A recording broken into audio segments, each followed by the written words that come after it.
화요일 날 소식을 들었습니다. 강반석 전도사님이 코로나 걸리셨다고 담임 목사님이 저보고 설교를 하라고 하시더군요. 뭘 해야 되나? 이게 이제 땜빵이잖아요, 일종의. 땜빵을 뭘 어떻게 해야 되나 하다가 제가 GPT한테 한번 물어봤습니다. 설교를 해야 되는데 서울 경기도 광명시에 사는 청년들이고 남자보다 여자가 많고 평균 연령이 높은 청년부다라고 이렇게 세 가지 조건을 쳐서 물어보니까 되게 많이 알려주더라고요. 처음에 나온 게 참된 행복이 무엇인지, 그리스도 안에서 행복을 찾을 수 있도록 그런 관련된 설교 내용을 이야기하고요. 또 위로에 대해서, 하나님의 사랑에 대해서, 또 그리스도의 마음으로 봉사하는 것에 대해서 이야기를 하더라고요. 그런데 문득 그런 것들을 찾다가 생각해 보니까 너무 땜빵 아닌가 하는 생각이 드는 거예요. 땜빵으로 하면 여러분도 기분이 좋지 않고 저도 기분이 좋지 않겠죠. 그래서 제가 대형교회 온 후로 제일 많은 원고문을 써서 오늘 가져왔습니다, 여러분. 빠르게, 아주 빠르게 원고 설교라고 해서 이렇게 원고를 들고 읽으면서 하는 설교 방식이 있어요. 보통은 이제 원고를 최대한 보지 않고 이렇게 눈을 맞대고 하잖아요. 근데 사실 상당히 오랜 시간 동안 장로교에서는 원고 설교를 했었는데 그에 걸맞는 정도로 준비를 해왔습니다. 한번 오늘 본문을 보면서 또 청년부 생각하면서 이런저런 떠오른 마음들이 있는데 이것들을 전해보도록 하겠습니다. 오늘 함께 읽은 배경을 설명하면 먼저 6장 1절, 2절, 3절을 한번 눈으로 보시면 오병이어 사건이 나오게 됩니다. 오병이어 여러분 잘 아실 겁니다. 떡 5개와 물고기 2마리로 5,000명을 먹이신 사건이죠. 남성만 그렇기 때문에 학자들은 말하기를 대략 2만 명 정도 되는 사람들이 먹고 12광주리가 남았다라고 이야기를 합니다. 그 다음에 예수님께서는 알고 계셨습니다. 그들이 벌떼같이 모여서 자신을 왕으로 삼으려고 하는 걸 알고 계셨어요. 그래서 당신은 홀로 산에 올라가서 기도하시고요. 제자들은 배를 태워서 건너편으로 보내십니다. 제자들이 그 배를 타고 밤새도록 건너가지만 건너가지를 못하죠. 풍랑을 만났기 때문입니다. 그리고 예수님이 그 물 위, 풍랑 위를 걸으시며 제자들에게 찾아오시고 그들을 데리고 건너편으로 건너가십니다.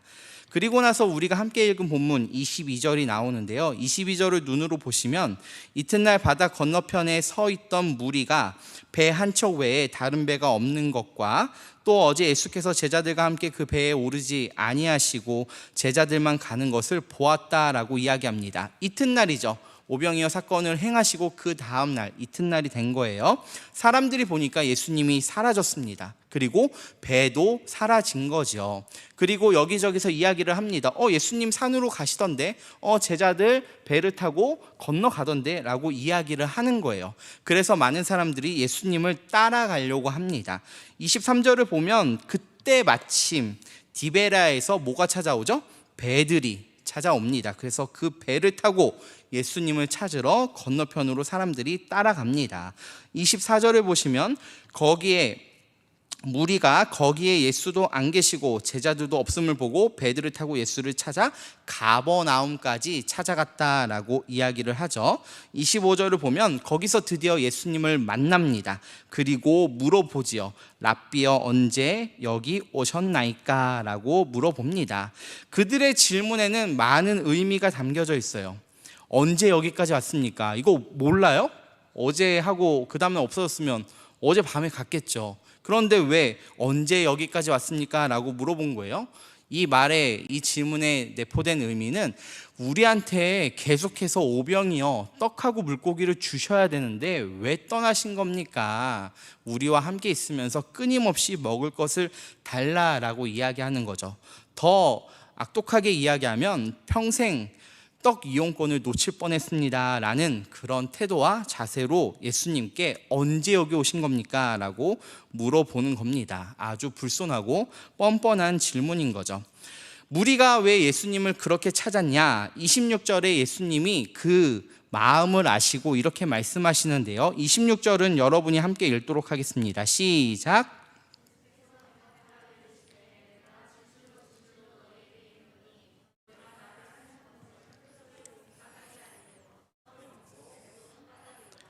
네, 맞습니다. 예수님이 뭐라고 말씀하세요? 그들이 나를 따라온 이유는 표적을 봐서 온 게 아니라 그들이 떡 먹고 배부름을 경험했기 때문에 나를 따라왔다라고 이야기를 합니다. 그런데 여기서 우리가 잠깐 오해할 수 혹은 혼동할 수 있는데요. 예수님이 표적을 보고 온 게 아니라고 이야기해요. 여기서 말하는 표적은 뭐죠? 보통 성경에 나오는 이적과 기적들을 표적이라고 성경은 이야기를 합니다. 그렇다면 예수님이 행하신 오병이어, 떡 5개와 물고기 2마리로 2만 명의 사람을 먹인 그 사건은 굉장한 표적인 거죠. 어마어마한 사건입니다. 그럼에도 불구하고 예수님은 그들이 표적을 본 게 아니라 떡 먹고 배부름 때문에 왔다라고 이야기를 합니다. 그 말의 뜻이 무엇이냐? 그들이 떡과 물고기를 통해 배부름을 느낄 때, 와, 우리 주님 진짜 하나님의 아들이시구나, 이걸 깨달은 게 아니라, 와, 드디어 우리에게 평생 먹을 거를 줄 어떤 존재가 나타났구나라는 걸 깨달았다는 거죠. 표적이라는 것은 그것을 보고 그가 누군지를 깨닫는 게 표적이거든요. 모세 같은 경우 물을 피로 바꾸고 또 지팡이를 뱀으로 바꿔서 과연 하나님이 보낸 자다라는 걸 표적으로 보여줬단 말이에요. 그러니까 그 표적을 통해서 그 사람이 누군지를 깨달아야 그게 표적으로서의 역할을 하는 겁니다. 그런데 이들은 오병이어를 경험하고도 예수님이 하나님의 아들이라는 것을 찾는 게 아니라 내 배부름, 내 배를 드디어 채울 대상을 찾았다라는 거죠. 그러니까 그들은 표적을 보고 온 게 아니라 자신들의 배부름을 보고 예수님을 찾아왔다라고 말할 수 있습니다. 물론 이것을 굳이 이렇게 깐깐하게 따져서 물어봐야 되냐라고 질문을 할 수도 있어요. 이렇든 저렇든 우리는 처음부터 예수님을 다 알고 오는 건 아니잖아요. 사실 저 이제 초등부를 하고 있지만 아이들을 보면은 엄마 따라오는 친구들이 정말 많고요. 친구 따라오기도 하고, 저 어렸을 때만 해도 교회에서 뭐 쭈쭈바 주고 햄버거 주고 이런 간식들을 많이 줘서 친구들이 따라온 경험들이 많이 있습니다. 그러니까 소위 오병이어를 먹고 배부름을 경험해서 올 수도 있는 거죠. 우리나라 한국교회도 그렇게 많이 전도를 했거든요. 근데 예수님은 왜 이것을 지적하느냐? 먹고 배부름으로 예수님을 찾는 건 우리 신앙생활에 있어서 굉장히 위험한 부분이 있기 때문입니다. 가령 떡을 만드는 존재는 성경에 예수님만 나오는 게 아니라 대표적으로 사탄도 할 수 있는 행위 중에 하나입니다. 예수님께서 40일 동안 금식을 하십니다. 그때 사탄이 찾아와서 3번 유혹을 하죠. 첫 번째 유혹은 돌을 떡으로 만들어라. 그런 이적과 기적을 일으키면 사람들이 대단하다 할 거다라는 거죠. 두 번째 시험은 저 높은 산에서 뛰어내려라. 그러면 천사들이 예수님을 바칠 텐데, 마치 아이언맨이 하늘에서 내려오듯 그렇게 내려오는 예수님을 보며 대단하다라고 할 거라는 거예요. 그런데 3번째 시험이 뭐냐? 이것도 안 하고 저것도 안 하면 나 사탄에게 절해라 라는 거였어요. 나 사탄에게 절하면 내가 이 모든 걸 다 줄게 라고 이야기를 합니다. 즉 사탄도 세상의 모든 부귀영화를 다 줄 수 있는 능력을 가지고 있는 거죠. 떡을 먹고 배부름 때문에 예수님을 찾는 사람은 예수님을 찾고 곧 실망하고 떠나게 됩니다. 왜냐하면 예수님께서는 떡을 주시기만 하는 것이 아니라 그 가진 떡을 나눠주라고도 말씀하시고요, 떡 달라는 자에게 물고기까지 다 내어주라고 하시는 분이 예수님이거든요. 떡을 먹고 배부름으로 예수님을 찾는 자들은 그러한 예수님께 실족을 하고 사탄을 찾게 된다는 것입니다. 그래서 떡만 얻으려고 예수님을 찾는 건 굉장히 위험하다는 거죠. 예수님은 이것을 지금 본문에서 지적하고 계시는 겁니다. 그렇다면 우리는 떡이 아닌 무엇을 통해 예수님을 쫓으며 살아야 하느냐? 27절이 이렇게 말씀납니다. 27절을 눈으로 보시면, 썩을 양식을 위하여 일하지 말고 영생하도록 있는 양식을 위하여 하라. 이 양식은 인자가 너희에게 주리니 인자는 아버지 하나님께서 인치신 자니라 라고 말씀을 합니다. 무엇을 쫓으라고 해요? 썩는 양식이 아니라, 먹고 배부르고 싸고 없어지는 그런 양식이 아니라 우리를 영생케 하는 영원한 양식인 예수 그리스도를 붙잡고 쫓으라라고 이야기를 합니다. 또 이것을 어떤 사람들은 이렇게 오해를 하죠. 그러니까 먹는 거를 위해서 일하지 말고 오직 하나님을 위해서만 일하며 살라는 소린가? 그건 아닙니다. 성경을 보시면 근신하여 수고하라라는 말씀이 있고요, 땀 흘려 먹을 것을 갈구는 것이 하나님의 뜻이기도 합니다. 대표적으로 에베소서 4장 28절은 도둑질하는 자는 다시 도둑질하지 말고 돌이켜 가난한 자에게 구제할 수 있도록 자기 손으로 수고하여 선한 일을 하라라고 구체적으로 애쓰고 힘써서 일해서 먹고 사는 것을 강조합니다. 그러니까 예수님이 지금 하시는 말씀은 너가 이 땅에 살면서 수고하고 애써서 이것도 먹고 저것도 먹고 사는데 그 삶이 그저 먹는 데에서 그쳐서는 안 되고 결국 열심히 일하고 먹고 삶을 통해 누구를 찾아야 된다? 우리를 영생케 하시는 예수 그리스도를 찾아야 된다. 이것이 우리의 참된 인생의 뜻이다라고 우리에게 가르쳐 주는 것입니다. 그리고 그 양식을 주시는 분이 바로 예수 그리스도다라고 이야기를 하는 거죠. 예수님이 주시는 이 영생에 이르게 하는 양식은 이 땅에서 결코 얻을 수 없는 양식입니다. 보통 이 세상의 양식은 우리가 열심히 일하고 수고해서 얻는 양식이죠. 저도 이 양식을 얻기 위해서 오늘 새벽 4시에 일어났습니다, 여러분. 그래서 새벽 예배를 드리고요, 또 새벽 예배가 끝나자마자 설교를 준비해서 이 자리에서 설교를 하고 있고요. 왜 하겠어요? 저도 다 먹고 살려고 하는 거잖아요.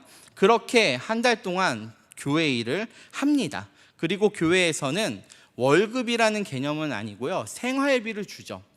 그 말의 뜻은 이제 목회자는 여러분의 영적인 양식을 준비하는 자예요. 하나님의 말씀을 준비하는 자죠.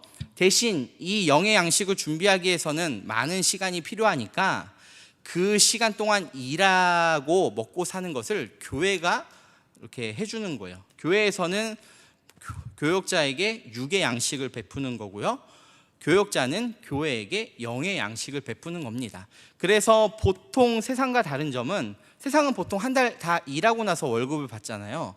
이제 교역자들은 일하기 전에 받아요. 왜냐하면 그 생활비가 있어야 그걸로 먹고 살면서 이제 말씀을 준비할 수 있잖아요. 물론 그만둘 때는 칼같이 잘라서 주긴 하더라고요. 큰 차이를 못 느끼긴 했습니다만 어쨌든 우리는 생활비든 월급이든 이 땅의 양식을 얻기 위해서 애쓴다는 거죠. 그러나 오늘 본문에 나오는 영생에 이르는 예수님이 주시는 이 양식은 이 땅 그 어디서 구할 수 있는 종류의 것이 아닙니다. 많은 사람들이 수천 년 동안 이 영생의 양식을 얻으려고 수행을 하기도 하고 고행을 하기도 하고요, 연말을 하기도 하고요, 운둔을 하기도 하고 다양한 방식으로 영생을 찾으려고 노력했습니다. 그러나 이 영생은 이 땅에서 얻을 수 없죠.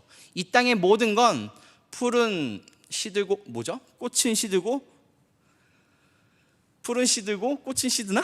갑자기 기억이 안 나요. 그렇잖아요. 이 땅의 것들은 결국 다 시들고 없어지는 것인데 영생을 이 땅에서 얻을 수가 없는 거죠.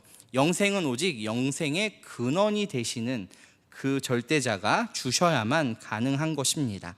그리고 그것을 예수님이 주신다고 말씀하시는 거죠. 그 영생은 하나님이 주시는 건데 지금 예수님이 주신다고 합니다.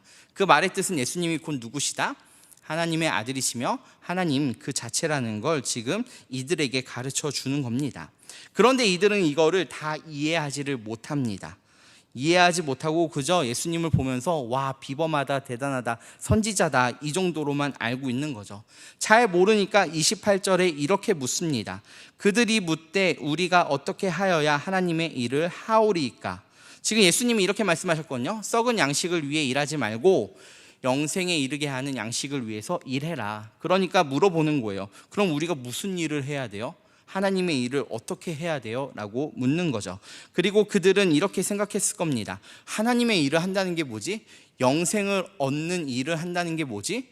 예배를 더 잘 드리는 건가? 기도를 1시간 했으면 2시간 하는 게 영생을 얻는 일인가? 라고 생각한다는 거죠. 마치 우리도 하나님 오늘부터 하나님 잘 믿을게요 하면 그 다음에 뭐 생각해요? 그래, 새벽 예배 나가야겠다. 뭐 큐티를 빼먹지 않고 해야겠다. 기도 5분 하는 거 10분 해야겠다. 이런 식으로 여전히 율법주의적인 방식으로 생각을 하거든요. 그런 것처럼 이들도 생각을 했을 것입니다. 그러나 우리랑 유대인들의 차이점은 분명해요. 우리는 평소에 워낙 안 해요. 그렇죠, 여러분? 안 하잖아요. 워낙 안 하니까 하나님 정말 잘 믿을게요 하면은 이런 생각이 떠오르는 게 당연해요. 앞으로 수요 예배도 나가고 뭐 새벽 예배도 유튜브로 잘 듣고 말씀 큐티도 잘하고, 맞아요. 근데 이 유대인들은 엄청나게 율법을 잘 지키던 사람들이거든요. 근데 여기서 하나님의 일을 하라고? 라고 하니까 그러면 뭘 더 해야 되지? 라고 생각할 수밖에 없는 거죠. 그러니까 마치 부자 청년이 예수님께 와가지고 내가 무엇을 하여야 영생을 얻을 수 있겠습니까? 제가 율법을 다 지켰습니다. 계명을 다 지켰습니다. 라고 말할 때 예수님이 뭐라고 하세요? 내가 가진 재산의 절반을 가난한 자에게 나눠주어라 라고 이야기하거든요. 그때 실족하고 넘어지는데 그 부자 청년의 질문과 같이 이들도 물어보는 거예요. 28절에 그들이 묻되 우리가 어떻게 하여야 하나님의 일을 하오리까? 율법을 잘 지키고 있는데 이제 뭘 더 해야 되죠? 라고 묻습니다. 그리고 29절에 예수님이 이렇게 대답을 합니다. 한번 29절을 같이 읽도록 하겠습니다. 시작. 예수께서 대답하여 이르시되 하나님께서 보내신 이를 믿는 것이 하나님의 일이니라 하시니. 아멘. 그들은 계속해서 어떤 행위를 더 해야 되나, 어떤 율법을 더 철저하게 지켜야 되나라고 생각을 하고 있는데, 예수님은 그들에게 말씀하시기를 하나님의 일이란 곧 하나님이 보내신 일을 뭐 하는 거라고 써 있어요? 믿는 것이라고 이야기를 합니다. 예수님을 믿는 것이 곧 하나님의 일을 행하는 거다라고 말씀하고 있는 것입니다. 이게 유대인들에게는 굉장히 어려운 일인 겁니다. 우리는 오늘날 시대를 살고 있기 때문에 성경을 보면서 맞아요, 예수님을 믿어야지, 예수님은 하나님의 아들이시고 하나님과 동등하신 삼위일체 하나님이시고 뭐 이렇게 우린 예수님에 대해서 막 이야기를 할 수 있잖아요. 그런데 이들은 하나님이 유일하신 한 분이라고만 생각을 했어요. 그런데 지금 예수님이 하시는 말이 뭐예요? 하나님의 일을 한다는 건 하나님이 보내신 그를 믿는 거다라고 이야기하거든요. 그리고 그가 누구겠어요? 당연히 예수를 가리켜 이야기를 하는 거죠.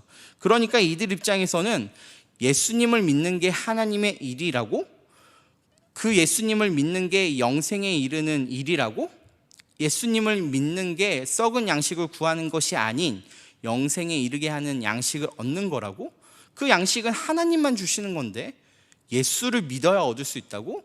그분이 곧 예수라는 뜻이에요. 그러니까 이것이 이들에게는 굉장히 어렵습니다. 그래서 그들은 또 묻습니다. 30절을 보시면 그들이 묻되 그러면 우리가 보고 당신을 믿도록 행하시는 표적이 무엇이니까, 하시는 일이 무엇이니까 라고 묻습니다.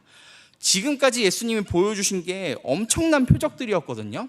오병이어뿐만 아니라 무리를 걸으시기도 하였고요, 많은 병자들을 고치시기도 하셨고요, 그들과 대화하면서 그들이 깜짝깜짝 놀랐어요. 또 그들에게 가르치는 그 말씀이 굉장히 진리에 가깝다는 걸 그들은 경험할 수 있었습니다. 그럼에도 불구하고 그가 하나님이라는 건 너무 믿기가 힘드는 거예요. 그래서 또 뭘 찾아요? 표적을 또 찾습니다. 그런데 이미 하나님께서 그들에게 많이 표적을 주셨는데도 그들이 표적을 찾는 것은 그들이 표적이 없어서 믿지 못하는 것이 아니라 많은 표적을 봤음에도 그들의 완악한 마음 때문에 믿지 못하는 거죠. 예수님은 그런 상태를 보고 악하고 음란한 세대다라고 성경에서 이야기합니다. 31절에 계속해서 이렇게 말합니다. 그들이 말하는 거예요. 완악한 유대인들이 기록된 바 하늘에서 그들에게 떡을 주어 먹게 하였다 함과 같이 우리 조상들은 광야에서 만나를 먹었습니다. 당신이 정말 하나님이라고요? 그러면 표적을 보여주세요. 모세 같은 경우는 광야에서 만나를 줬어요. 그런 표적을 우리에게 보여주세요 라고 말하는 거죠. 마치 예수님께서 오병이어를 일으키셨는데 그거를 뭐랑 비교하면서 말하냐면 광야에서의 만나와 비교를 합니다. 그들 입장에서 이런 거죠. 당신이 정말 하나님의 아들이시고 하나님이라면 모세보다 더 뛰어나야 되는 거 아니에요? 그런데 당신이 행하신 일은 오병이어를 가지고 하루 동안 2만 명을 먹인 거잖아요.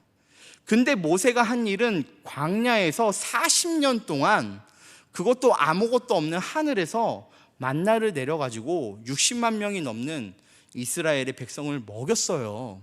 당신이 정말 하나님의 아들이시고 하나님이라면 이런 표적들을 우리에게 보여줘야 하는 거 아닙니까? 혹은 이런 표적들을 우리에게 주셔야죠. 우리에게 그만큼 먹여주셔야죠 라고 이야기를 하는 겁니다. 아주 잘못 생각해도 한참 잘못 생각하고 있는 거죠. 그래서 32절부터 예수님이 그들의 생각이 무엇이 잘못됐는지 하나씩 가르쳐 주시는데요. 32절은 여러분이 한번 읽도록 하겠습니다. 시작.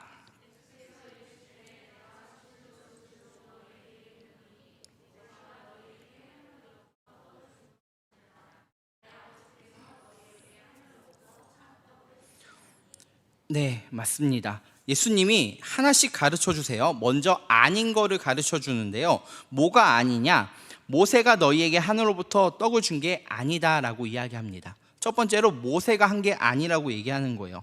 종종 신약 성경을 보면은 유대인들이 구약의 인물들을 가지고 예수님과 대화하는 경우를 볼 수 있어요. 가장 대표적으로 아브라함을 가지고 이야기할 때가 있고요, 모세를 가지고 또 엘리야를 가지고 이야기할 때가 있습니다. 이 세 사람은 구약을 대표하는 사람이었거든요. 구약에서의 그리스도의 역할을 행했던 아주 대표적인 인물들이기 때문에 그 세 사람을 비유하고 비교하며 예수님과 대화를 하는 거죠. 그럼에도 불구하고 구약에 나오는 사람들과 예수님과의 아주 큰 차이가 있는데요. 구약에 나오는 모든 사람들은 그저 하나님께 쓰임받는 어떤 중간 역할다리였다면 예수님은 하나님 그분 자체라는 겁니다. 히브리서 3장 5절은 이렇게 말씀합니다. 쉬운 성경이 이렇게 표현을 하는데요. 모세는 하나님의 집에서 종으로 충성하였습니다. 그러나 그리스도는 하나님의 집의 아들로서 충성하였다라고 이야기를 합니다. 모세와 예수님을 비교하기를 모세는 종이죠. 그러나 예수님은 하나님의 아들입니다 라고 이야기를 합니다. 모세는 만나를 전달한 자죠. 그러나 예수님은 친히 자신의 떡과 포도주를 주려고 이 땅에 오신 분이십니다. 그런 점에서 모세는 아니다 라고 말씀하시는 거예요. 또 두 번째로 무엇이 아니냐면 그들이 광야에서 만나를 먹었는데 그 만나는 참떡, 너희들을 구원에 이르게 하는 영생의 떡이 아니라고 이야기합니다. 이스라엘 백성이 광야에서 만나를 먹었죠. 만나는 아주 굉장한 겁니다. 여기서 만나의 맛을 아는 분은 아무도 없겠지만 성경은 만나 맛에 대해서 말하기를 꿀로 만든 과자 같다라고 이야기합니다. 굉장히 신기한 방식으로 주어졌죠. 아침에 눈을 뜨고 밖에 나가면 만나가 떨어져 있어요. 그리고 그 만나를 주워다가 집에 가져오면 하루만 지나도 썩어버립니다. 그런데 정말 신기하게 안식일 전날인 금요일날 가져온 것은 안식일 날인 토요일 날에도 썩지 않고 있지요. 그리고 꼭 안식일에는 만나가 떨어지지 않습니다. 굉장히 신기한 방식으로 그들은 40년 동안 만나를 먹었습니다. 그럼에도 불구하고 그들은 나중에 이 만나에 대해서 뭐라고 평가하냐면 민수기 11장 5절인데요. 이집트에 있을 때에는 생선을 마음껏 먹었소. 그 밖에도 오이도 먹고 수박도 먹고 부추도 먹고 파도 먹고 마늘도 먹었소. 그런데 지금은 이 만나밖에 없으니 우리 몸이 쇠약해지고 있소 라고 하면서 모세를 원망하는 이야기가 나옵니다. 처음에는 꿀로 만든 과자와 같다라고 표현했는데요, 나중에는 기름에 구운 빵 맛이 난다라고 이야기를 합니다. 더 중요한 건 그 만나를 먹은 이스라엘 백성 결국은 다 죽었죠. 결코 그 만나가 영생에 이르게 하지는 않았다는 거예요. 지금 유대인들이 예수님께 표적을 구하면서 모세의 만나 이야기를 했잖아요. 예수님이 아닌 거를 얘기하는 거죠. 모세도 아니고 그 만나도 아니다 라고 그들에게 가르쳐 주시는 겁니다. 그렇다면 무엇이 맞는지를 또 그 다음 구절에 가르쳐 주시는데 한번 33절도 같이 읽도록 하겠습니다. 시작. 하나님의 떡은 하늘에서 내려 세상에 생명을 주는 것이니라. 무엇이 맞냐면 하나님의 떡은, 이 참떡은 하늘에서 내려오는 떡이다라고 말씀을 하십니다. 만나 정도의 수준이 아니라 하나님이 하늘에서 주시는 떡이다라고 이야기하는 거죠. 이 세상의 그 어떤 것으로도 구할 수 없고 이 세상의 그 어떤 맛으로도 비교할 수 없는 하늘에서 떨어지는 떡이다라고 이야기합니다. 이 떡은 어떤 사람에게는 어떤 사람이 더 잘한다고 주어지고 더 잘 못한다고 주어지지 않는 그런 것이 아닙니다. 마치 우리가 하늘을 볼 때 비가 내리고 햇빛이 쬐이면 그것을 그저 받을 수밖에 없는 것처럼 하늘에서 내리는 이 떡은 주시면 감사한 것이고 또 그 감사함으로 지극히 그 떡을 귀하게 먹으며 살아가는 게 인간의 의무라고 말할 수 있는 거죠. 또 다음으로 말하는 것은 그 참떡은 하늘에서 내려올 뿐만 아니라 세상에 생명을 주는 떡이다라고 이야기를 합니다. 얼마나 많은 사람들이 영생을 얻기 위해 노력을 합니까? 오늘날에도 TV를 틀면은 수많은 음식, 보양 음식이 나오고요. 또 영양제가 나오고요. 많은 사람들이 좀 더 건강하고 좀 더 오래 살고 좀 더 영생하기 위해서 운동을 하고요. 많은 것들을 영생하기 위해 쏟고 소비를 합니다. 그러나 이것은 그러한 방식으로 주어지는 것이 아니죠. 우리가 영생이라고 할 때 가장 착각을 많이 하는 것 중에 하나가 영생은 오래 사는 게 아니에요. 그렇죠? 예. 단순히 오래 사는 걸 영생이다라고 하면 우리가 말하는 드라큘라나 뱀파이어가 영생을 한다라고 볼 수 있는 거죠. 그러나 성경에서 말하는 영생은 영원한 생명이신 하나님께부터 그분과 더불어 영원히 사는 것을 뜻합니다. 더 이상 죄가 없고요, 악이 없고요, 참으로 선하시고 아름다우시고 진리이신 그 하나님과 영원히 사는 것을 성경은 영생이라고 하는 것입니다. 이것은 사람의 어떠한 됨됨이로 주어지는 것이 아니라 절대적인 하나님의 주권 아래에서 우리에게 일방적으로 주어지는 것입니다. 그래서 이 떡은 하늘로부터 내려와서 세상에 생명을 주는 떡이다라고 말씀을 하는 겁니다. 듣기만 해도 이 떡 굉장히 좋은 거 아닙니까? 그러니까 34절을 보시면 그 유대인들이 바로 이렇게 말을 합니다. 그들이 이르되 주여 이 떡을 항상 우리에게 주소서. 좋은 얘기를 하시니까 그러면 주세요라고 이야기를 하는 거죠. 이것도 잘 생각해 보시면 조금 참 그렇습니다. 자, 예수님이 지금 계속 말씀하시는 건 뭐냐? 너희가 썩은 양식을 찾아 여기까지 찾아왔는데 그 오병이어 맛보고 온 거잖아요. 썩은 양식을 찾아왔는데 썩은 양식이 중요한 게 아니라 영생에 이르게 하는 양식이 중요하다. 이것은 하나님으로부터 주어지는 것이고 하나님께서 보낸 자, 나를 통해서 주어지는 거다라고 이야기를 했어요. 그리고 그 일은 누구를 믿을 때 이루어진다? 하나님이 보내신 이 예수 그리스도를 믿을 때 이루어진다라고 했어요. 그러면 이 참떡에 대해서 이야기를 다 듣고 나면 물어봐야 될 질문은 이겁니다. 그러면 내가 어떻게 하면 당신을 믿을 수 있습니까? 라는 걸 물어봐야 되는 거죠. 근데 이들은 지금 믿음이 문제가 아니에요. 뭐 달라고 하는 거예요? 그런 떡이 있다고요? 그러면 그거 주세요. 오병이어도 좋고 이것도 그냥 떡이면 다 좋은 거예요. 그러한 방식으로 지금 예수님께 물어보고 있는 거죠. 그러니까 여전히 깨닫지 못하고 있는 모습을 보여주고 있는 겁니다. 그래서 예수님이 아주 단도직입적으로 35절에 이렇게 말씀하십니다. 35절은 중요하니까 우리 같이 읽도록 하겠습니다. 시작. 예수께서 이르시되 나는 생명의 떡이니 내게 오는 자는 결코 줄이지 아니할 터이요 나를 믿는 자는 영원히 목마르지 아니하리라. 아멘. 원어에서는 이렇게 말을 합니다. 말할게. 예수 내가 떡이야 라고 이야기를 합니다. 그게 나야 라고 이야기를 합니다. 그리고 이어서 말하기를 결코 줄이지 않는다. 떡이니까 줄이지 않죠. 그리고 나서 또 뭐라고 해요? 영원히 목마르지 않는다라고 이야기를 해요. 왜냐하면 예수님은 참 떡이실 뿐만 아니라 생명의 떡이실 뿐만 아니라 영원히 목마르지 아니하는 생수의 강이 되시는 분이시거든요. 그리고 그분은 단순히 먹고 마시는 것뿐만 아니라 우리가 이 세상을 살아가는데 필요한 모든 것들을 다 채워줄 뿐더러 차고 넘치게 꽉꽉 눌러주시는 분이다라고 성경이 우리에게 가르쳐 줍니다. 그리고 36절에 이렇게 말합니다. 그러나 내가 너희에게 이르기를 너희는 나를 보고도 믿지 아니하는구나 라고 이야기를 합니다. 내가 떡이야 라고 말하면서도 너희가 나를 믿지 못하고 있지 라고 하시는 거죠. 그들은 이미 수많은 증언과 표적과 이적과 기적과 대화와 가르침을 통해서 알 수 있었음에도 불구하고 알지 못하는 걸 지금 지적하고 계시는 거예요.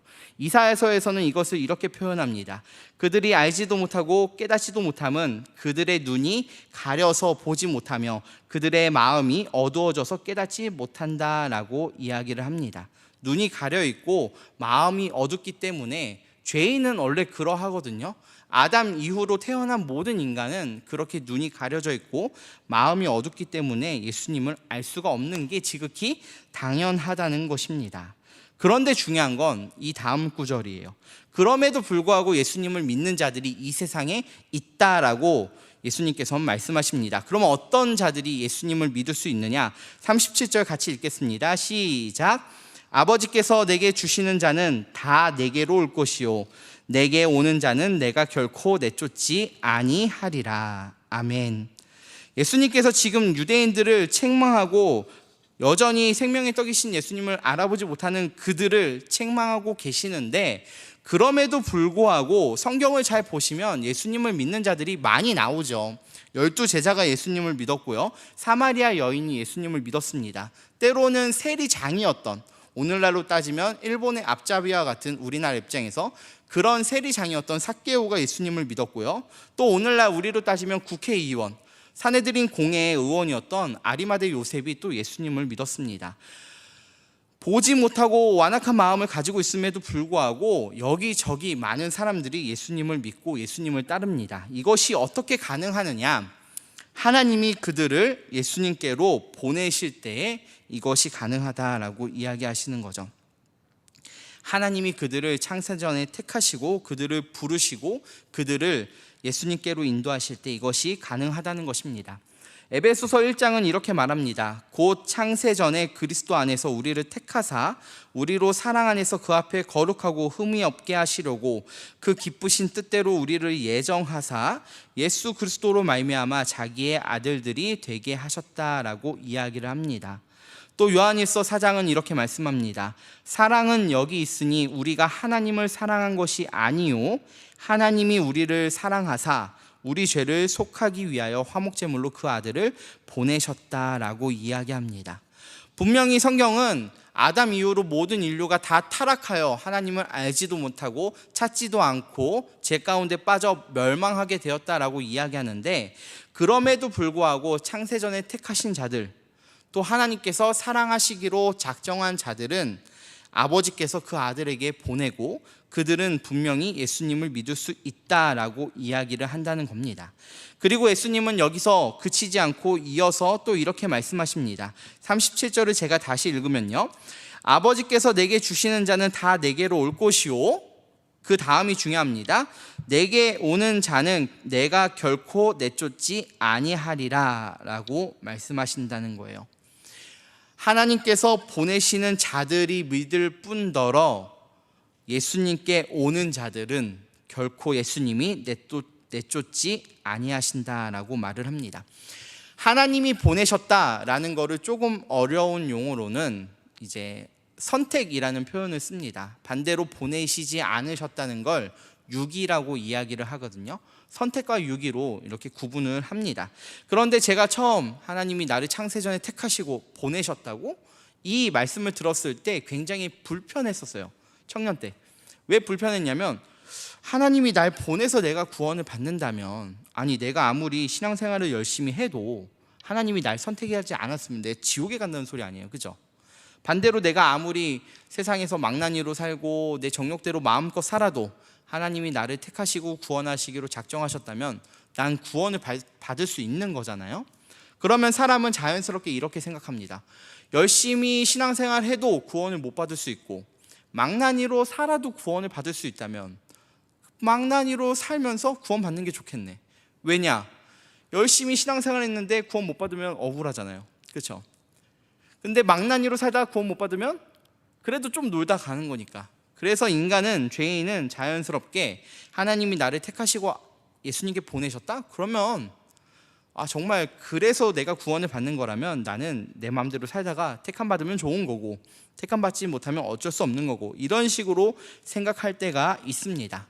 그러나 예수님은 이렇게 말씀하시지 않으시고요, 내게 오는 자는 결코 내가 내쫓지 아니한다라고 이야기를 하신다는 거예요. 하나님이 우리를 예수님께로 보낼 뿐더러 예수님께 온 자들은 결코 내쫓지 아니한다라는 것입니다. 성경에서 보시면 신앙생활을 열심히 하다가 버림받는 경우들이 성경에 종종 나와요. 구약에서는 가장 대표적으로 사울 왕이 이스라엘의 왕이 되었다가 결국은 버림받는 이야기가 나오고요. 또 신약에서는 대표적으로 12제자 중에 한 명 가룟 유다가 그렇게 예수님의 12제자였음에도 불구하고 마지막에 버림받는 어떤 그런 장면들이 나오거든요. 그런데 그들을 잘 보시면 그들이 정말 신앙생활을 열심히 하려고 했는데 하나님이 그들을 택하지 않아서 그들이 버림받았느냐? 그건 절대 아니라는 거죠. 사울 왕을 보면은 정반대의 이야기들이 성경에 많이 나와요. 하나님은 그를 왕으로 택하셨고요, 끊임없이 은혜를 베푸십니다. 이스라엘의 첫 번째 왕이 되었죠. 그 안에 하나님의 영이 임해서 예언을 하죠. 전쟁에서 승리를 하죠. 또 모든 부귀 영화를 다 누릴 수 있게 해주셨죠. 그러면 사울 왕 입장에서는 더 하나님께 감사하고 경배하며 신앙생활을 해야 되잖아요. 그런데 사울 왕은 시간이 지날수록 더 탐욕에 빠지고 자기 욕심에 빠집니다. 그러다가 다윗을 보니까 어떻게 해요? 사울은 천천히요 다윗은 만만이라는 그 말을 참을 수가 없는 거죠. 반대로 세르요한은 뭐라고 얘기해요? 맞다, 나는 낮아져야 하고 그는 승하여야 하리라 라고 이야기를 하거든요. 사울 왕은 결코 그렇지 않았다는 거죠. 끝까지 자기 욕심에 빠져 살다가 결국 멸망에 이르게 되었다는 겁니다. 가룟 유다도 마찬가지입니다. 가룟 유다 12제자 중에 한 사람입니다. 성경을 보시면 동꾀를 맡았다라고 이야기를 해요. 청년부를 비유하면 회계의 어떤 임원 역할을 맡은 거예요. 그런데 이 가룟 유다가 언제 예수님께 못된 마음을 품냐면 이제 마리아가 예수님의 발에 향유를 붓는 그 사건을 보면서 이제 분함을 표시하거든요. 뭐라고 하냐면 이 향유를 이렇게 깨트려서 발을 닦다니 이 향유면은 가난한 자들을 구제할 수 있을 텐데 라고 이야기를 합니다. 그리고 성경에서는 한 나드라고 나오고 그게 뭐 300데나리온 이 정도가 되는 거예요. 3천만 원 정도가 됩니다. 이거를 가난한 자들에게 나눠줬으면 얼마나 좋을까라고 얘기하면서 분노를 하는 거죠. 그런데 요한복음 12장에서는 그런 가룟 유다의 마음을 이렇게 표현합니다. 제자 중 하나가 예수를 잡아줄 제자 중 하나로서 예수를 잡아줄 가룟 유다가 말하되 이 향유를 어찌하여 300데나리온에 팔아 가난한 자들에게 주지 아니하였느냐 하니, 겉으로는 이렇게 말했는데요, 그 다음에 성경은 이렇게 말합니다. 이렇게 가룟 유다가 말함은 가난한 자들을 생각함이 아니오 그는 도둑이라 돈깨를 맞고 거기 넣는 것을 훔쳐 가밀어라 라고 이야기를 합니다. 그러니까 가룟 유다는 도둑놈이었어요. 예수님 옆에 왜 있어요? 도둑질하기 좋으니까. 그리고 마침 300데나리온이나 되는 향유를 가져왔네. 이거를 팔으면 거의 10%만 수수료 때도 얼마예요? 300만 원이란 말이에요. 큰 돈을 꿀꺽할 수 있었는데 이거를 깨트렸으니까 엄청 분해서 화를 내는 거죠. 제가 하고 싶은 말은 사울 왕이든 가룟 유다든 그들이 하나님을 잘 믿고 싶었는데 버림받은 게 절대 아니라 그들은 끊임없이 도둑하는 자들이었고 완악한 자들이었고 못된 자들이었다는 거예요. 결국 그 자신의 욕심과 정욕에 이기지 못해 떨어져 나간 자들이라는 것입니다. 결코 성경 그 어느 본문에서도 예수님께 찾아온 자를 예수님이 내쫓은 적이 없어요. 이해가 되시죠? 하나님께서 그를 예수님께 보내실 뿐더러 예수님께 찾아오는 모든 자들을 예수님은 다 받아주신다는 것입니다. 우리 주변에도 이런 경우들을 보는 경우가 있어요. 신앙생활을 열심히 했는데 초등학생 때 나랑 같이 교회 열심히 나갔고 중고등학교 때 임원도 했고 청년 때 열심히 헌신하고 수고했는데 뭐 결혼도 하고 직장도 다니다 보면서 교회에서 보이지 않는 친구들이 있습니다. 그러면 그런 친구들을 보면서 아니 그렇게 열심히 믿던 친구들인데 왜 이제 교회 나오지 않을까? 하나님께서 혹 그를 버리셨나? 라고 우리가 오해를 하기가 쉽다는 거죠. 그러나 하나님은 결코 버린 적이 없으시다는 거예요. 언제든 그들이 예수께 나오면 예수님께서는 그들을 내쫓지 않는다라고 말씀을 하십니다. 그리고 로마서는 이렇게 말을 합니다. 누가 우리를 그리스도의 사랑에서 끊으리오? 환난이나 공고나 박해나 기근이나 적신이나 위험이나 칼이랴. 높음이나 깊음이나 다른 어떤 피조물이라도 우리를 우리 주 예수 그리스도 안에 있는 하나님의 사랑에서 끊을 수 없다라고 이야기를 해요. 그들이 아무리 떠났다 할지라도 그는 떠났다 할지라도 예수님께서 그를 붙잡으시면 그 사랑을 끊을 리가 아무도 없다는 거죠. 주님께서 그를 택하시고 그를 부르신다면 그들은 언제든 주님께로 올 수 있다는 것입니다. 오늘 본문으로 표현하면 하나님이 보낸 자는 반드시 예수께 나아가는 것이고요, 예수께 나아가는 자는 결코 쫓김을 받지 않는다는 겁니다. 예수님이 그 한 영혼을 위해서 어떤 일을 행하셨는데요, 십자가에서 죽기까지 하시지 않으셨습니까?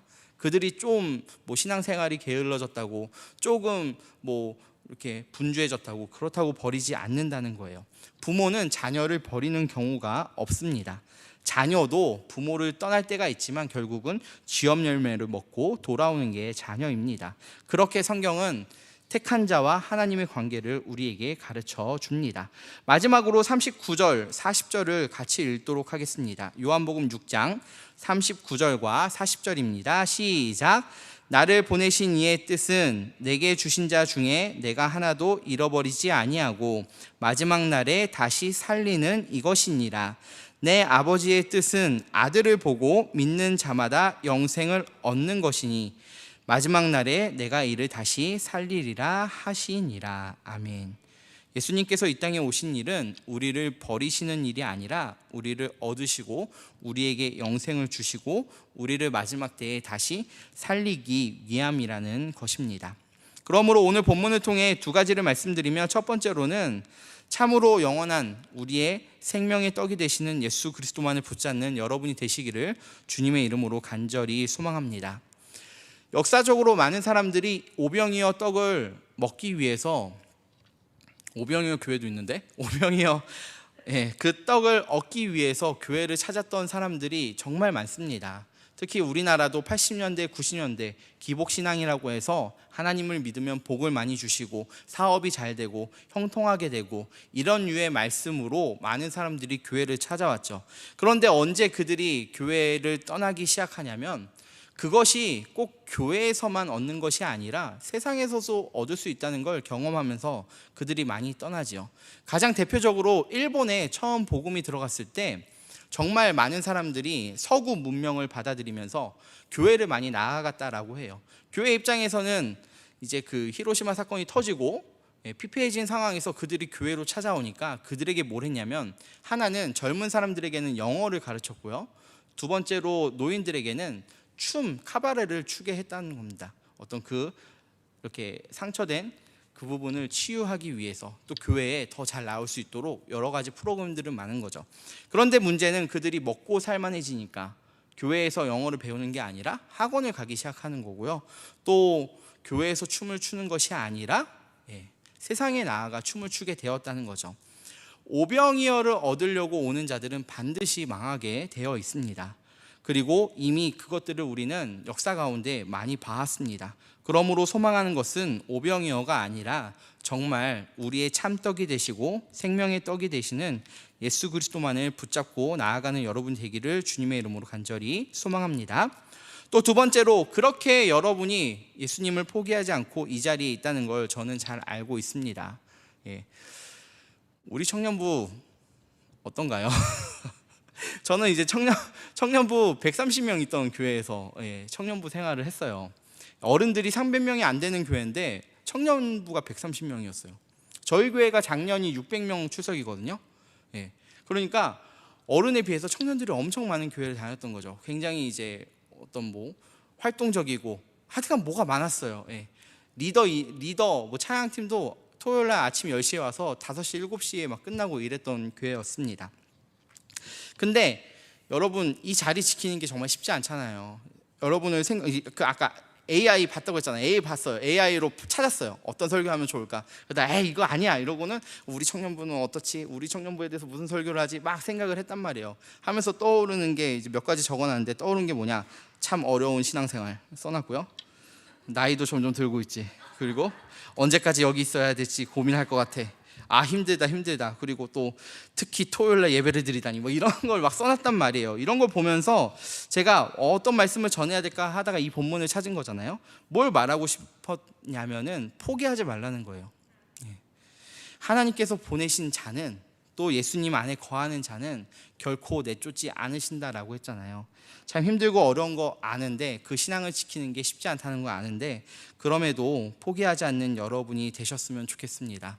주님께서는 언제나 여러분의 생명이 떡이 되시며 여러분에게 영생을 주시는 분이라는 것을 우리가 생각할 때 그분만을 꼭 붙잡으며 끝까지 나아가는 여러분이 되기를 주님의 이름으로 간절히 소망합니다. 기도합니다.